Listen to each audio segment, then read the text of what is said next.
Приветствую вас, друзья!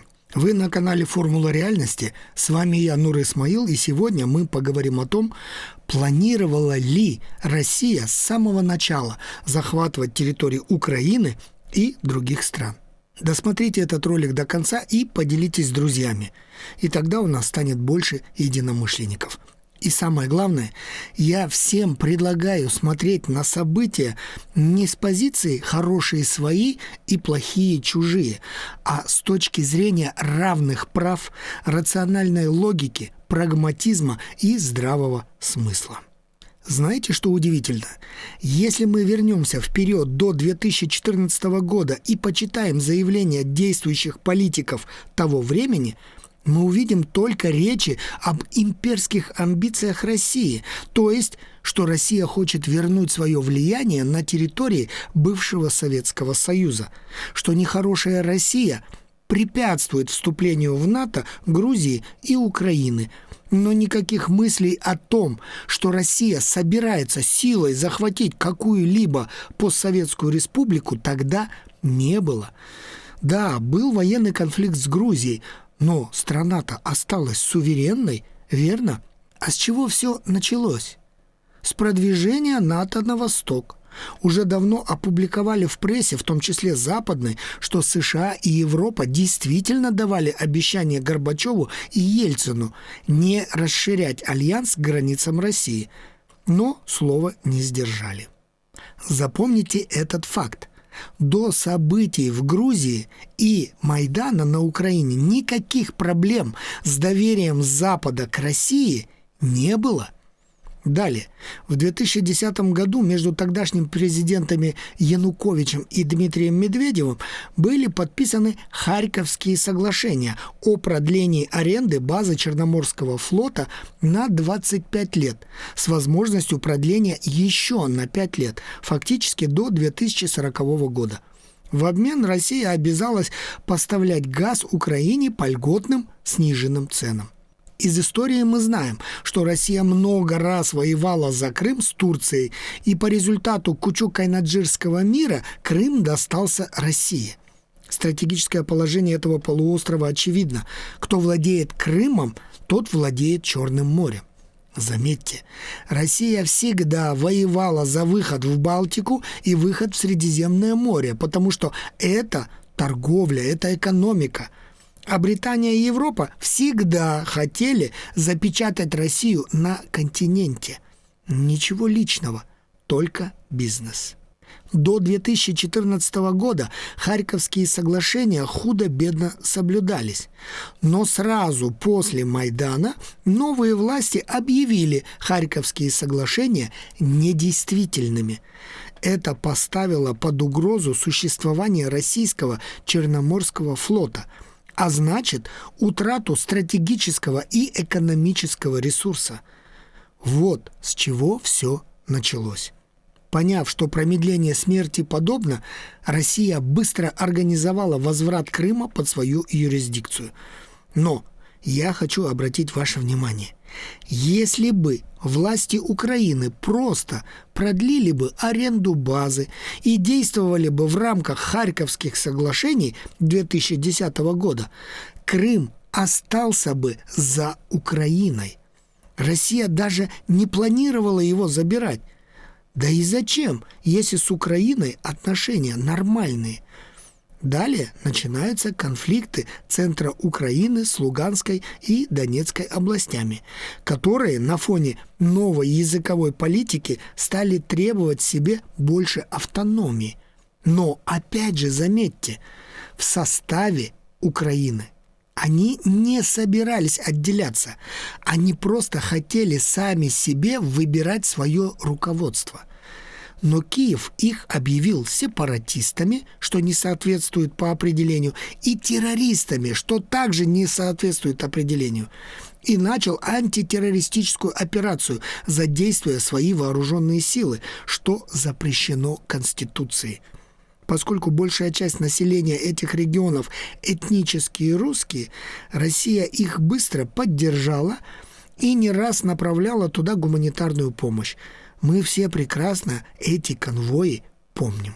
Но этот конфликт в любом случае требовал решения. И начались Минские переговоры, которые длились с 2014 по 2022 год.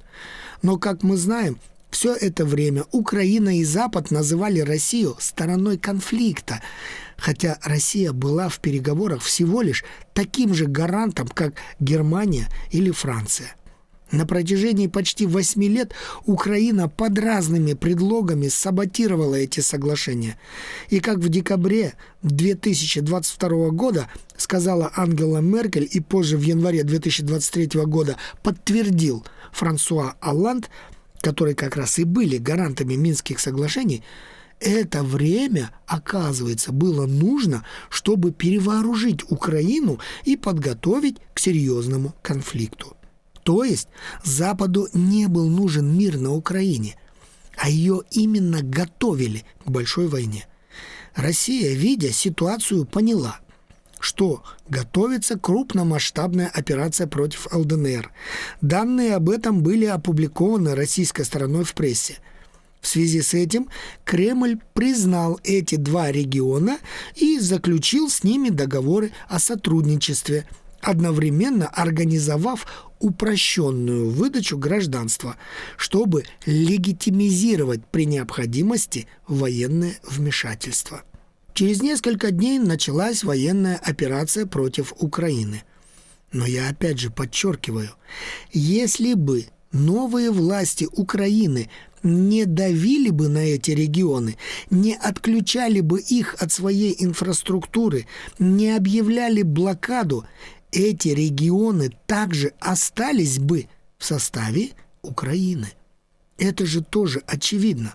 Ну какой смысл уходить от того, кто тебя слышит и с кем есть диалог? Далее в ходе СВО Россия освобождает территории Херсонской и Запорожской областей от ВСУ. Но Украина бьет все дальше вглубь России и даже по стратегическим аэродромам, что заставляет Россию отодвигать силы Украины еще дальше от своих границ, соответственно, увеличивая буферную зону. Последние массированные удары по Москве заставляют Кремль еще больше активизировать наступление, отодвигая ВСУ еще дальше, вплоть до полной капитуляции. Что получается в результате? Если бы Россия изначально планировала захват украинских территорий, она бы действовала совсем иначе. Она захватила бы всю территорию Украины сразу после Майдана. Для этого в реальности были все условия. Но России этого не было нужно. Я не раз говорил, насильно присоединить к себе чужую территорию – это как насильно официально жениться на женщине с детьми-подростками. В такой семье гарантированно не будет ни любви, ни взаимопонимания, ни покоя. Ни один нормальный мужик такого не сделает. Все, что было нужно России, это гарантии безопасности, в которых ей цивилизованный в кавычках мир постоянно отказывает. 15 мая этого года президент Путин подписал указ за номером 330 о приеме в гражданство жителей Приднестровья по упрощенной схеме, так же, как и в ЛДНР. С чем это связано? Оказывается, власти Украины стянули войска к границе с Приднестровской республикой. Официальная версия – оборона на всякий случай.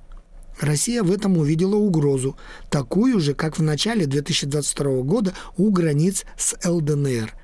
Кроме того, в Тирасполе и в селе Колбасно находится миротворческий контингент РФ, который там базируется с 1992 года. Получается, что Россия готовится к захвату и Приднестровья?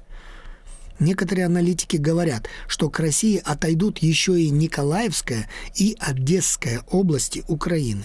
Но как тогда получается? Вроде бы Россия не планировала захватывать территории, а в результате все совсем по-другому. А все просто. США и Британия хотели ослабить Россию путем экономического и военного удушения. Именно поэтому они двигали НАТО на восток. Поэтому они не просто спровоцировали конфликт на Украине, а вывели его на уровень большой войны.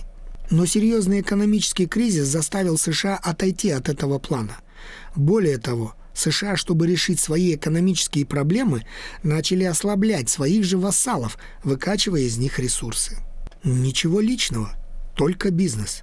Но Европа, оказавшись предоставленной самой себе, стала искать нового хозяина. За последние 80 лет Европа отвыкла от самостоятельности. Эту роль взяла на себя Британия. А поскольку у Британии вечный враг и конкурент Россия, продолжение войны выгодно Британии, как, впрочем, и США. Но англосаксонские аналитики в спецслужбах ошиблись, как в случае с Ираном. Они попали в ловушку собственной пропаганды. Их чувство превосходства привело к недооценке способностей и ресурсов конкурентов, что дало прямо обратный эффект. Иметь цели, строить планы и пытаться их достичь – это одно. А вот что получается в результате – это совсем другое. А в результате получилось, что США и Британия, сами того не желая, насильно продали России Украину, а теперь, скорее всего, и Приднестровье. Повторю, Россия не хотела. Если бы не наступление США и их марионеток на Украине, все территории остались бы на своих местах. Зачем их забирать, если вокруг все спокойно и никто не угрожает? Но ее заставили их забрать. А цена – жизни многих тысяч граждан России. Плюс гарантии безопасности.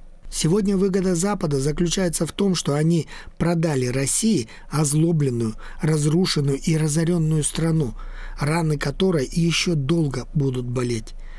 А России придется ее восстанавливать. Такова большая геополитика, где глупые люди всего лишь расходный материал.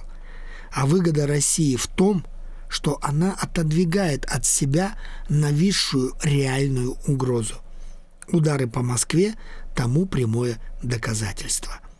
А как вы думаете, зачем США и Британии, которые находятся за многие тысячи километров, нужна Украина и другие бывшие республики Союза? Неужели из человеколюбия и благородства? Напишите в своих комментариях.